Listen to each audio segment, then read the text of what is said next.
ಕಾರ್ಯಕ್ರಮಕ್ಕೆ ಚಾಲನೆಯನ್ನು ನೀಡ್ತಾ ಇದ್ದೇವೆ. ದಯವಿಟ್ಟು ಎಲ್ಲರೂ ಎದ್ದು ನಿಂತು ನಾಡಗೀತೆಗೆ ಗೌರವವನ್ನ ಸಮರ್ಪಿಸಬೇಕು ಅಂತ ತಮ್ಮೆಲ್ಲರಲ್ಲಿ ವಿನಂತಿಯನ್ನ ಮಾಡ್ತಾ ಇದ್ದೇನೆ. ಬಲ್ಲವನೇ ಬಲ್ಲ ಬೆಲ್ಲದ ಸವಿಯ, ಹಸಿದವನೇ ಬಲ್ಲ ಅನ್ನದ ಸವಿಯ, ನಿಜವಾದ ನಾಡ ಭಕ್ತನೇ ಬಲ್ಲ ನಾಡಗೀತೆಯ ಸವಿಯ. ನಾಡಗೀತೆ ನೋಡಯ್ಯ,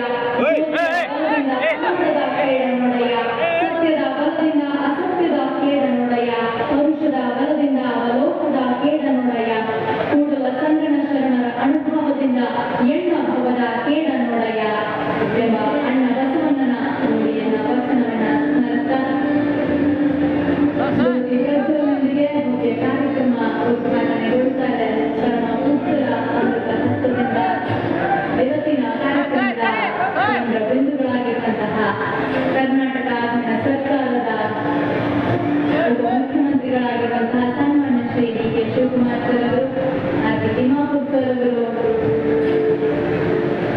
ಉತ್ತರ ಕರ್ನಾಟಕದ ಪ್ರಭಾವಿ ನಾಯಕರಾಗಿರುವಂತಹ ನಮ್ಮ ಅಧ್ಯಕ್ಷರ ಬೆನ್ನಿಗೆ ಬೆನ್ನೆಲುಬಾಗಿ ನಿಂತು ಕಾರ್ಯವನ್ನ ನಿರ್ವಹಿಸಿ ಈ ಒಂದು ಕಾರ್ಯಕ್ರಮ ಇಷ್ಟು ಯಶಸ್ವಿಯಾಗಿ ಮೂಡಿಬರಲಿಕ್ಕೆ ಕಾರ್ಯಕರ್ತರಾದಂತಹ ಲಕ್ಷ್ಮೀ ಸಬ್ದಿ ಸರ್ ಅವರೇ, ಮುರುಗೇಶ್ ನಿರಾಣಿ ಸರ್ ಅವರೇ, ಜೆ.ಟಿ. ಪಾಟೀಲ್ ಸರ್ ಅವರೇ, ಶಾರನ್ ಪಾಟೀಲ್ ಸರ್ ಅವರೇ, ವೇದಿಕೆಯ ಅಲಂಕರಿಸಿದ ಎಲ್ಲ ಗಣ್ಯಾತಿ ಗಣ್ಯರಿಗೆ ತುಂಬ ಹೃದಯದ ಧನ್ಯವಾದಗಳನ್ನ ಸಮರ್ಪಿಸ್ತಾ ಇದ್ದೇವೆ.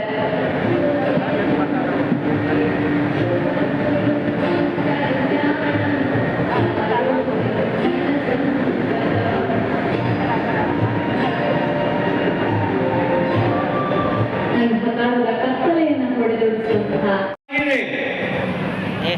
ಮಾನ್ಯ ಉಪಮುಖ್ಯಮಂತ್ರಿಗಳು ಈ ಕಾರ್ಯಕ್ರಮದಿಂದ ತೆರಳಿ ನೇರವಾಗಿ ದಿಲ್ಲಿಗೆ ಹೋಗಬೇಕಾಗಿರ್ತಕ್ಕಂಥ ಒಂದು ಕಾರ್ಯಕ್ರಮವಿದೆ. ಬಹುಶಃ ಇವತ್ತು ಈ ಕಾರ್ಯಕ್ರಮಕ್ಕೆ ಬರ್ತಕ್ಕಂಥದ್ದು ಅವರಿಗೆ ಬಹಳ ಅನಿವಾರ್ಯವೇ.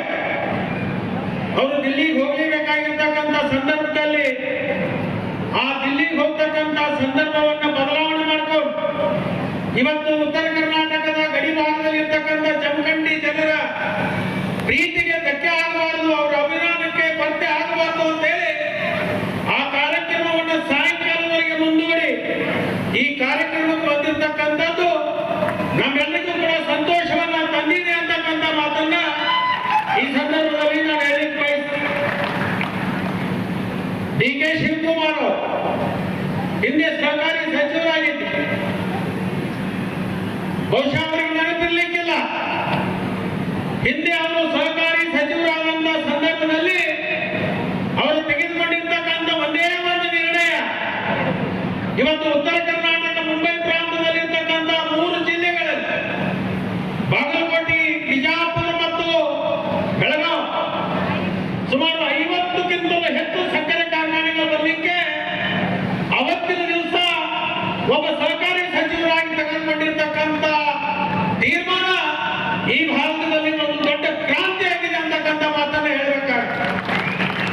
ಬಹಳ ಜನರಿಗೆ ಗೊತ್ತಿಲ್ಲ, ಈ ಸಹಕಾರಿ ಕಾರ್ಖಾನೆಗಳನ್ನ ಕಟ್ಟಲಿಕ್ಕೆ ರಾಷ್ಟ್ರೀಕೃತ ಬ್ಯಾಂಕಿನವರು ಯಾರು ಕೂಡ ಸಾಲ ಕೊಡ್ತಿರ್ಲಿಲ್ಲ. ಅವತ್ತಿನ ದಿವಸ ಒಂದು ಗಟ್ಟಿ ನಿಲುವನ್ನು ತಗೊಂಡು ಸಹಕಾರಿ ಕ್ಷೇತ್ರದಲ್ಲಿ ಇರಬಹುದು, ಖಾಸಗಿ ಕ್ಷೇತ್ರದಲ್ಲಿ ಇರಬಹುದು, ಈ ಎಲ್ಲಾ ಸಕ್ಕರೆ ಕಾರ್ಖಾನೆಗಳು ಬರಬೇಕಾದ್ರೆ ಸಹಕಾರಿ ರಂಗದಲ್ಲಿರ್ತಕ್ಕಂಥ ಅಪೆಕ್ಸ್ ಬ್ಯಾಂಕು, ಡಿಸಿಸಿ ಬ್ಯಾಂಕು ಇವೆಲ್ಲದರ ಮುಖಾಂತರ ಸಾಲವನ್ನ ಕೊಡಿಸಿ ಅನೇಕ ಸಕ್ಕರೆ ಕಾರ್ಖಾನೆಗಳಿಗೆ ಇವತ್ತು ಒಂದು ದೊಡ್ಡ ಉತ್ತರ ಕರ್ನಾಟಕದಲ್ಲಿ ಕ್ರಾಂತಿ ಆಗ್ಲಿಕ್ಕೆ ಕಾರಣ ಯಾರು ಅಂದ್ರೆ ಅದು ಡಿ.ಕೆ. ಶಿವಕುಮಾರ್ ಅಂತ ಹೇಳಿದ್ರೆ ತಪ್ಪಾಗ್ಲಿಕ್ಕಿಲ್ಲ ಅಂತಕ್ಕಂಥದ್ದನ್ನ ಇವತ್ತು ನಿಮ್ಮ ಸಭೆಗೆ ನಾನು ತಿಳಿಸ್ಲಿಕ್ಕೆ ಬಯಸ್ತೇನೆ. ಬಹುಶಃ ಅವರು ಸಹಕಾರಿ ಸಚಿವರಿದ್ದಂಥ ಸಂದರ್ಭದಲ್ಲಿ ಅಥಣಿಯಲ್ಲಿರ್ತಕ್ಕಂಥ ಕೃಷ್ಣ ಸಕ್ಕರೆ ಕಾರ್ಖಾನೆ ಯಾವುದೇ ಬ್ಯಾಂಕ್ನವರು ಸಾಲ ಕೊಡ್ಲಿಕ್ಕೆ ಬರ್ತಿರ್ಲಿಲ್ಲ. 10 ವರ್ಷ ನೆನ್ಗುಡಿ ಬಿದ್ದೋಗಿತ್ತು. ಅವತ್ತಿನ ದಿವಸ ಡಿ.ಕೆ. ಶಿವಕುಮಾರ್ ಅವರು ಸಹಕಾರಿ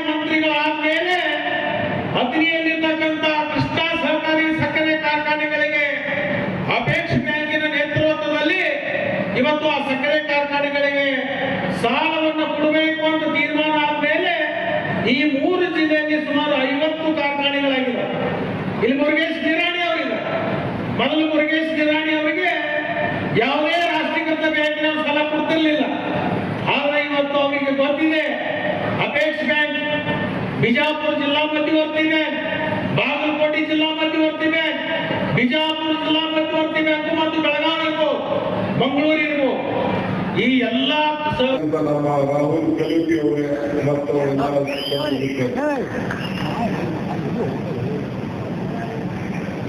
ಬಹಳ ಆತ್ಮವಿಶ್ವಾಸದಿಂದ ನಾನು ಇಲ್ಲಿಗೆ ಬಂದಿದ್ದೇನೆ. ಇವತ್ತು ಮುಖ್ಯಮಂತ್ರಿಗಳು ದೆಹಲಿಯಲ್ಲಿ ಕರ್ನಾಟಕ ಭವನದ ಉದ್ಘಾಟನೆಯನ್ನ ಇಟ್ಕೊಂಡಿದ್ದಾರೆ. ನೀನಲ್ಲಿ ಬರಲೇಬೇಕು ಅಂತ ಹೇಳಿ ಕೂಡ ಸೂಚನೆ ಕೊಟ್ಟಿದ್ದು. ರಾಹುಲ್ ಗಾಂಧಿ ಅವರು ಕಳೆದ 1 ವರ್ಷದಿಂದ ನಿಮ್ ಕೈಲೇ ನಾನು ಈ ಒಂದು ಉದ್ಘಾಟನೆಯನ್ನು ಮಾಡಿಸ್ಬೇಕು ಅಂತ ಹೇಳಿ ಕೊಟ್ಟಿದ್ದು. ಇವತ್ತು ನನ್ನನ್ನ ಇಲ್ಲಿ ಕರ್ಕೊಂಡು ಬಂದು ಬಹಳ ಸಂತೋಷದಿಂದ ಉದ್ಘಾಟನೆ ಮಾಡಿಸಿ ಎಲ್ಲ ಶ್ರೀಗಳು ಮತ್ತು ನಮ್ಮ ನಾಯಕರ ಸಮ್ಮುಖದಲ್ಲಿ ಈ ಜ್ಯೋತಿಯನ್ನ ಬೆಳೆಸೋದಕ್ಕೆ ಕಾರಣಕರ್ತರಾಗಿದ್ದಾರೆ. ಅವ್ರಿಗೆ ಈ ಸಂದರ್ಭದಲ್ಲಿ ನಾನು ಅಭಿನಂದಿಸಲಿಕ್ಕೆ ನಾನು ಬಯಸ್ತೇನೆ. ನಾನು ಮತ್ತು ಸಿದ್ದು ನಾಗೌಡರು ಮತ್ತು ಕಲ್ಪಿಯವರು 3 ಜನ ಬಹಳ ಆತ್ಮೀಯ ಸ್ನೇಹಿತರು. ನಾನು ಒಂದು ಬಾರಿ ಜಮಖಂಡಿಗೆ ಬರ್ಬೇಕಾದ್ರೆ ನಾನು ಎಸ್ ಕೃಷ್ಣರವರ ಸಂಪುಟದಲ್ಲಿ ಮಂತ್ರಿಯಾಗಿ ಇದು ಉದ್ಘಾಟನೆ ಕೊಡಬೇಕಾದ್ರೆ ಆಕ್ಸಿಡೆಂಟ್ ಆದಂತ ಒಂದು ಪರಿಸ್ಥಿತಿ ಬಂದು ವಾಪಸ್ ಇಲ್ಲಿಂದ ನನ್ನನ್ನ ಹೆಲಿಕಾಪ್ಟರ್ ಅಲ್ಲಿ ಕರ್ಕೊಂಡು ಹೋಗ್ಬೇಕಾದಂತ ಒಂದು ಪರಿಸ್ಥಿತಿ ಬಂದಿತ್ತು. ಕಲೋಪಿಯವರು ಮತ್ತು ಸಿದ್ದುರಾಮಯ್ಯ ಇಬ್ರು ಈ ಭಾಗದ 2 ಕಣ್ಣಂತೆ ಅಭಿವೃದ್ಧಿ ಕೆಲಸವನ್ನ ಮಾಡಿಕೊಂಡು ಬಹಳ ಸರಳತೆಯಲ್ಲಿ ರಾಜಕಾರಣ ಮಾಡ್ಕೊಂಡು ಬಂದವರು ಇರುವುದನ್ನ ನಾನು ಈ ಸಂದರ್ಭದಲ್ಲಿ ನೆನೆಸ್ಕೊಳ್ಬೇಕಾಗ್ತದೆ. ಆ ಭಾವನೆಯಿಂದ ಆ ಸ್ನೇಹದ ಸಂಬಂಧದಿಂದ ಇವತ್ತು ನಾನು ಇಲ್ಲಿಗೆ ಬಂದಿದ್ದೇನೆ. ನಾನು ಸಿದ್ದರಾಮಯ್ಯನವರು ಇಬ್ಬರು ಜಿಲ್ಲಾ ಪಂಚಾಯತಿಯ ಸದಸ್ಯರಾಗಿದ್ದಾರೆ. ಜಿಲ್ಲಾ ಪರಿಷತ್ ಆವತ್ತಿನ ಕಾಲದಲ್ಲಿ ಸದಸ್ಯರಾಗಿದ್ದರು. ಯಾರ ಬಗ್ಗೆ ಹೇಳ್ತಾರೆ? ಅದಾದ್ಮೇಲೆ ಬಂಗಾರಪ್ಪ ಸಂಪುಟದಲ್ಲಿ ನಾನು ಮಂತ್ರಿಯಾಗಿದ್ದಾಗ ಅವರನ್ನ ನಾವು ಲೋಕಸಭೆಗೆ ಆವತ್ತಿನ ಕಾಲದಲ್ಲಿ ಪಾರ್ಲಿಮೆಂಟ್ಗೆ ನಿಲ್ಲಿಸಿ ಬಂಗಾರಪ್ಪನವರು ನರಸಿಂಹರಾಯರ ಕಾಲದಲ್ಲಿ ಅವ್ರನ್ನ ಮಂತ್ರಿ ಮಾಡೋದನ್ನ ಇತಿಹಾಸ ಯಾರು ಕೂಡ ತೆಗೆದಾಕಲಿಕ್ಕೆ ಸಾಧ್ಯ ಇಲ್ಲ. ಸೊ ಹಂಗೆ ಈ ಸಂದರ್ಭದಲ್ಲಿ ನಾವೆಲ್ಲ ಸೇರಿ ಒಟ್ಟಿಗೆ ಕೆಲಸ ಮಾಡಿಕೊಂಡು ಬಂದದ್ದು ಇವತ್ತು ಇದೆ. ಇವತ್ತು ನಾನು ಇಲ್ಲಿಗೆ ಈ ಒಂದು ರಾಜ್ಯದ ಒಂದು ಮೂಲೆ ಭಾಗ ಅಂತ ಹೇಳಿ ನಮ್ಮ ಮಂತ್ರಿಗಳ ಕೆಲವು ಮಾತಾಡ್ತಿದ್ದೆ. ಇದು ಮೂಲೆ ಭಾಗ ಅಂತ ಅನ್ಕೊಳ್ಳೋದು ಬೇಡ. ಇಡೀ ರಾಜ್ಯಕ್ಕೆ ಇದೊಂದು ಶ್ರೀಮಂತ ನಾಡಿದು. ಜಮಖಂಡಿ, ಬಾಗಲಕೋಟೆ ಮತ್ತು ಏನು ಬಿಜಾಪುರ, ಬೆಳಗಾವಿ, ನಮ್ಮ ಸೌದಿಯವರು ಹೇಳಿದ್ರೆ ಅವರು ಮತ್ತು ನಮ್ಮ ಶಿವಾನಂದ್ ಮಾತಾಡಿದ್ರೆ 50ಕ್ಕೂ ಹೆಚ್ಚು ಶುಗರ್ ಫ್ಯಾಕ್ಟರಿಯನ್ನು ಇಟ್ಟು ಸಕ್ಕರೆ ತಯಾರು ಮಾಡಿಸಿ ಎಲ್ಲ ರೈತರ ಬದುಕಿಗೆ ಅವರ ಜೀವನವನ್ನೇ ಬದಲಾವಣೆ ಮಾಡುವಂತ ಒಂದು ಶಕ್ತಿ ಇವತ್ತು ಇದೆ. ನನ್ನ ರಾಜಕಾರಣ ಕೂಡ ನಾನೊಬ್ಬ TFPCS ಡೈರೆಕ್ಟರ್ ಆಗಿ 83ರಲ್ಲಿ 22 ವಯಸ್ಸಿನವರಿಗೆ ಆಗ ನಾನು ಚುನಾವಣೆಗೆ ಸ್ಪರ್ಧೆ ಮಾಡಿದ್ದೆ. ಮಾರ್ಕೆಟಿಂಗ್ ಸೊಸೈಟಿ ಡೈರೆಕ್ಟರ್ ಆಗಿ ಕನಕಪುರದಿಂದ. ಅಲ್ಲಿಂದ ಇಲ್ಲಿವರೆಗೂ ಕೂಡ ಒಬ್ಬ ಸಹಕಾರ ಮಂತ್ರಿಯಾಗಿ ಎಸ್ ಕೃಷ್ಣರವರ ಅವಧಿಯಲ್ಲಿ ಅವತ್ತು ಕೆಲಸವನ್ನು ಮಾಡಿದ್ದೇನೆ. ನಮ್ಮ ಸೌದಿಯವರು ಲಕ್ಷ್ಮಣ್ ಸೌದಿಯವರು ಹೇಳಿದ್ರೆ ಆವತ್ತಿನ ಕಾಲದಲ್ಲಿ ಅನೇಕ ಸಹಕಾರ ವ್ಯಕ್ತಿಗಳಿಗೆ ಸಾಲ ಕೊಡುವಂತಹ ನಿರ್ಧಾರವನ್ನು ಮಾಡಿ ಈ ರೈತರಿಗೆ ಸಂಬಳ ಇಲ್ಲ, ರೈತರಿಗೆ ಪೆನ್ಷನ್ ಇಲ್ಲ, ರೈತರಿಗೆ ಪ್ರಮೋಷನ್ ಇಲ್ಲ, ರೈತರಿಗೆ ರಿಟೈರ್ಮೆಂಟ್ ಇಲ್ಲ, ಈ ರೈತರಿಗೆ ಲಂಚ ಇಲ್ಲ. ಸೊ ರೈತರಿಗೂ ಈ ಫ್ಯಾಕ್ಟರಿಗೂ ಅಪಾರವಾದಂತಹ ಒಂದು ಸಂಬಂಧವನ್ನ ಇರೋದ್ರಿಂದ ಈ ಶುಗರ್ ಫ್ಯಾಕ್ಟರಿಗೆ ಹೆಚ್ಚು ಕೊಡಬೇಕು ಅಂತೇಳಿ ಅಂದಿನ ಕಾಲದಲ್ಲಿ ನಾವು ತೀರ್ಮಾನವನ್ನು ನಾವು ಮಾಡಬೇಕು. ನಿಮ್ಮ ಭಾಗದಲ್ಲಿ ಅತಿ ಹೆಚ್ಚು ಫ್ಯಾಕ್ಟರಿಗಳಿದೆ. ನಾನು ಎಸ್ ಎಂ ಕೃಷ್ಣ ಅವರು ಹೋಗಿ ಅವತ್ತಿನ ಕಾಲದಲ್ಲಿ ಸೋನಿಯಾ ಗಾಂಧಿ ಅವರನ್ನ ಆಧರಿಸಿದ್ದು ಸಿದ್ದರಾಮೇಗೌಡರು ಪ್ರಾರಂಭ ಮಾಡಿದಂತ ಫ್ಯಾಕ್ಟರಿಗೆ ಪೂಜೆ ಮಾಡುವಂತ ಒಂದು ಉದ್ಘಾಟನೆ ಮಾಡುವಂತ ಕಾರ್ಯಕ್ರಮವನ್ನು ಕೂಡ ಮಾಡಿದ್ದು ನನಗೆ ನೆನಪಿದೆ. ಹಂಗೆ ಇವತ್ತು ಅನೇಕ ಕೆಲಸಗಳನ್ನ ನಾವು ಮಾಡ್ಕೊಂಡು ನಾವು ಬಂದಿದ್ದೇವೆ. ನಮ್ಮ ಕಲುಕಿಯವರು ನನ್ನ ಆತ್ಮ ಮಿತ್ರರು, ಅವರು 3 ಬಾರಿ ಶಾಸಕರಾಗಿ ನನ್ನ ಜೊತೆ ಕೆಲಸವನ್ನು ಮಾಡಿದಂಥವರು. ಅವರು ಕೂಡ ಬಹಳ ಸರಳತೆಯಲ್ಲಿ, ಬಹಳ ಹೃದಯ ಶ್ರೀಮಂತಿಯಿಂದ, ಸರಳತೆಗೆ ಮತ್ತೊಂದು ಹೆಸರು ನಮ್ಮ ಕಲುಕಿ, ನನ್ನ ಸ್ನೇಹಿತ. ಇವತ್ತು ಎಲ್ಲರೂ ಕೂಡ ರೈತರ ಪರವಾಗಿ ಯಾವಾಗ ನನ್ನನ್ನು ಭೇಟಿ ಮಾಡಿದ್ರು ಕೂಡ ಬಹಳ ತಾಳ್ಮೆಯಿಂದ, ಶ್ರಮದಿಂದ ನಮ್ಮ ಕ್ಷೇತ್ರದ ಮಹಾಜನತೆಗೆ ದುಡ್ಡಂಥದ್ದು ನಾವು ಮನಕ್ಕೆ ಸಾಧ್ಯ ಇಲ್ಲ. ಅವರ ಸಹೋದರ ಕಲುಕಿ ಕೂಡ ಅವರು ನನ್ನ ಜೊತೆ ಸಹಕಾರ ಇಲಾಖೆಯಲ್ಲಿ ರಿಜಿಸ್ಟರ್ ಆಗಿ, ಜಾಯಿಂಟ್ ರಿಜಿಸ್ಟರ್ ಆಗಿ ಎಲ್ಲ ಕೂಡ ಕೆಲಸವನ್ನು ಮಾಡಿದ್ದು ನನಗೆ ಈಗ ನೆನಪಿಗೆ ಬರ್ತಾ ಇದೆ. ಬಂಧುಗಳೇ, ತಾವೆಲ್ಲ ಬಹಳ ಅಭಿಮಾನದಿಂದ ನನ್ನನ್ನ ಬರ್ಮಾಡ್ಕೊಂಡಿದ್ದೀರಿ, ಬಹಳ ಶ್ರಮ ಪಟ್ಟಿದ್ದೀರಿ. ನಮ್ಮ ಜಿಲ್ಲೆಯ ಎಲ್ಲ ನಾಯಕರುಗಳು, 2 ಜಿಲ್ಲೆಯ ನಾಯಕರುಗಳೆಲ್ಲ ಕೂಡ ಇವತ್ತು ಬಂದು ಬಹಳ ಅಭಿಮಾನಪೂರ್ವಕವಾಗಿ ಇವತ್ತು ಬ್ಯಾಂಕ್ ಅನ್ನ ನಡೆಸ್ಕೊಂಡಿದ್ದಾರೆ. ಈ ಬ್ಯಾಂಕ್ ಇತಿಹಾಸವನ್ನ ತಿಳ್ಕೊಂಡಿದ್ದೇನೆ. ಬಹಳ ದೊಡ್ಡ ಇತಿಹಾಸ ಇದೆ. ಬಹಳ ಶಿಸ್ತಿನಿಂದ ಇವತ್ತು ಕೆಲಸ ನಡೀತಾ ಇದೆ. ಸಹಕಾರ ತತ್ವ ಇಲ್ಲಿ ಎದ್ದೆ ಕಾಣ್ತಾ ಇದೆ. ಸಿದ್ದನಗೌಡರು ಪಾಟೀಲ್ ನಮ್ಮ ರಾಜ್ಯವರು, ನಮ್ಮ ಶಿವಾನಂದ ಹೇಳಿದಂಗೆ ಸಿದ್ದನಗೌಡರು ಪಾಟೀಲ್ ಆ ಬೀಜ ಏನು ನಮ್ಮ ರಾಜ್ಯದಲ್ಲಿ ಬಿತ್ತಿದ್ರು, ಸರ್ವರಿಗೂ ಸಮಪಾಡು, ಸರ್ವರಿಗೂ ಸಮಪಾಡು ಅನ್ನೋ ಏನು ಒಂದು ತತ್ವ ಈ ಬಹಳ ಹೆಮ್ಮರವಾಗಿ ಇವತ್ತು ಬೆಳ್ಕೊಂಡು ಇವತ್ತು ಬರ್ತಾ ಇದೆ. ಹಿಂದೆ ನಾನು ಸಹಕಾರ ಮಂತ್ರಿ ಆಗಿದ್ದಾಗ ಅನೇಕ ಸಂದರ್ಭದಲ್ಲಿ ಮಾತಾಡಿದ್ದೆ, ಈಗೂ ಹೇಳ್ತಾ ಇದ್ದೇನೆ. ಜೊತೆಗೂಡುವುದು ಆನಂದ, ಜೊತೆಗೂಡಿ ಚರ್ಚಿಸುವುದು ಪ್ರಗತಿ, ಜೊತೆಗೂಡಿ ಕೆಲಸ ಮಾಡುವುದು ಯಶಸ್ಸು.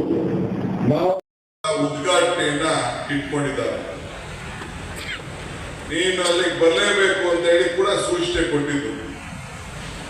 ರಾಹುಲ್ ಕಲತಿ ಅವರು ಕಳೆದ 1 ವರ್ಷದಿಂದ ನಿಮ್ ಕೈಲೇ ನಾನು ಈ ಒಂದು ಉದ್ಘಾಟನೆಯನ್ನ ಮಾಡಿಸ್ಬೇಕು ಅಂತೇಳಿ ಪಟ್ಟಿಡಿದು ಇವತ್ತು ನನ್ನನ್ನ ಇಲ್ಲಿ ಕರ್ಕೊಂಡು ಬಂದು ಬಹಳ ಸಂತೋಷದಿಂದ ಉದ್ಘಾಟನೆ ಮಾಡಿಸಿ ಎಲ್ಲ ಶ್ರೀಗಳು ಮತ್ತು ನಮ್ಮ ನಾಯಕರ ಸಮ್ಮುಖದಲ್ಲಿ ಈ ಜ್ಯೋತಿಯನ್ನ ಬೆಳೆಸಲಿಕ್ಕೆ ಕಾರಣಕರ್ತರಾಗಿದ್ದಾರೆ.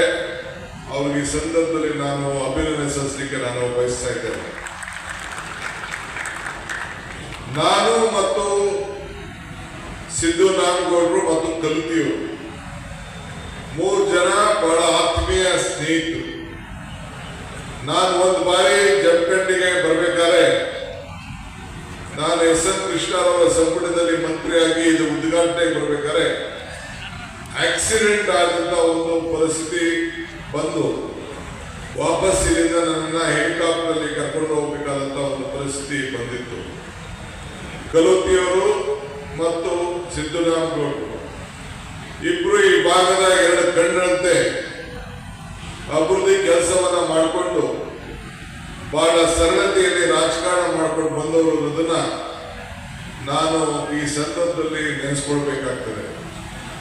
ಆ ಭಾವನೆಯಿಂದ, ಆ ಸ್ನೇಹದ ಸಂಬಂಧದಿಂದ ಇವತ್ತು ನಾನು ಇಲ್ಲಿಗೆ ಬಂದಿದ್ದೇನೆ. ನಾನು ಸಿದ್ದರಾಮೇಗೌಡರು ಇಬ್ಬರು ಜಿಲ್ಲಾ ಪಂಚಾಯಿತಿಯ ಸದಸ್ಯರಾಗಿದ್ದರು. ಜಿಲ್ಲಾ ಪರಿಷತ್ ಆವತ್ತಿನ ಕಾಲದಲ್ಲಿ ಸದಸ್ಯರಾಗಿದ್ದು, ಅದಾದ್ಮೇಲೆ ಬಂಗಾರಪ್ಪ ಅವರ ಸಂಪುಟದಲ್ಲಿ ನಾನು ಮಂತ್ರಿಯಾಗಿದ್ದಾಗ ಅವರನ್ನ ನಾವು ಲೋಕಸಭೆಗೆ ಆವತ್ತಿನ ಕಾಲದಲ್ಲಿ ಪಾರ್ಲಿಮೆಂಟ್ಗೆ ನಿಲ್ಲಿಸಿ ಬಂಗಾರಪ್ಪನವರು ನರಸಿಂಹರಾಯರ ಕಾಲದಲ್ಲಿ ಅವ್ರನ್ನ ಮಂತ್ರಿ ಮಾಡೋದನ್ನ ಇತಿಹಾಸ ಯಾರು ಕೂಡ ತೆಗೆದುಹಾಕಲಿಕ್ಕೆ ಸಾಧ್ಯ ಇಲ್ಲ. ಸೊ ಹಂಗೆ ಈ ಸಂದರ್ಭದಲ್ಲಿ ನಾವೆಲ್ಲ ಸೇರಿ ಒಟ್ಟಿಗೆ ಕೆಲಸ ಮಾಡಿಕೊಂಡು ಬಂದದ್ದು ಇವತ್ತು ಇದೆ. ಇವತ್ತು ನಾನು ಇಲ್ಲಿಗೆ ಈ ಒಂದು ರಾಜ್ಯ ಒಂದು ಮೂಲೆ ಭಾಗ ಅಂತ ಹೇಳಿ ನಮ್ಮ ಮಂತ್ರಿಗಳು ಕೆಲವರು ಮಾತಾಡ್ತಿದ್ರು. ಇದು ಮೂಲೆ ಭಾಗ ಅಂತ ಅನ್ಕೊಳ್ಳೋದು ಬೇಡ. ಇಡೀ ರಾಜ್ಯಕ್ಕೆ ಇದೊಂದು ಶ್ರೀಮಂತ ನಾಡಿದು. ಜಮಖಂಡಿ, ಬಾಗಲಕೋಟೆ ಮತ್ತು ಏನು ಬಿಜಾಪುರ, ಬೆಳಗಾಂ. ನಮ್ಮ ಸೌದಿಯವರು ಹೇಳಿದಂಗೆ ಅವರು ಮತ್ತು ನಮ್ಮ ಶಿವಾನಂದ